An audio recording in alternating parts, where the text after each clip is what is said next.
রোববার দুপুর ১২টায় মেট্রো রেলের ৪৩৩ নম্বর পিলারের বিয়ারিং প্যাড হঠাৎ খুলে নিচে পড়ে যায়।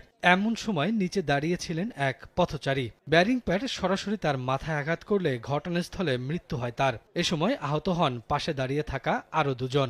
উপরের থেকে ওই মেট্রো রেলের পিলারের নিচ থেকে স্প্রিংটা সুইটটা এই জায়গায় পড়ছে। সে পাথরটা স্প্রিং করে আমার দিকে আসছে, তখন আমার জীবন বাঁচাতে গিয়ে আমি এভাবে ঠেক দিই, ওই গ্লাস ভাঙি আমার কাছে পড়ছে।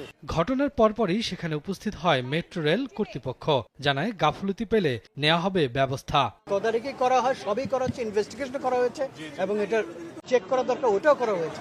অ্যাক্সিডেন্ট হয়েছে, আমাদের কাজ হলো যাতে অ্যাক্সিডেন্ট আর না হয়। বেলা ২:৩০টার দিকে ঘটনাস্থলে উপস্থিত হন সড়ক পরিবহন উপদেষ্টা। ঘটনা তদন্তে ৫ সদস্যের একটি কমিটি গঠনের কথা জানান তিনি। একই সাথে ক্ষতিগ্রস্ত পরিবারকে ৫ লাখ টাকা অনুদান ও পরিবারের অন্য সদস্যকে মেট্রো রেলে চাকরি দেওয়ার ঘোষণা দেন তিনি। তদন্ত কমিটির রিপোর্টটা পেয়ে আমরা ডেফিনেটলি যেটা যথোপযুক্ত ব্যবস্থা করব। ২ সপ্তাহের মধ্যে কমিটি রিপোর্ট দেবে। এদিকে দুর্ঘটনার পর থেকেই বন্ধ রয়েছে মেট্রো রেল চলাচল। এতে ভোগান্তিতে পড়েন হাজারো মানুষ। এর আগেও গত ১৮ই সেপ্টেম্বর রাজধানীর কৃষিবিদ ইনস্টিটিউটের কাছে একইভাবে পিলার থেকে পড়ে যায় বিয়ারিং প্যাড।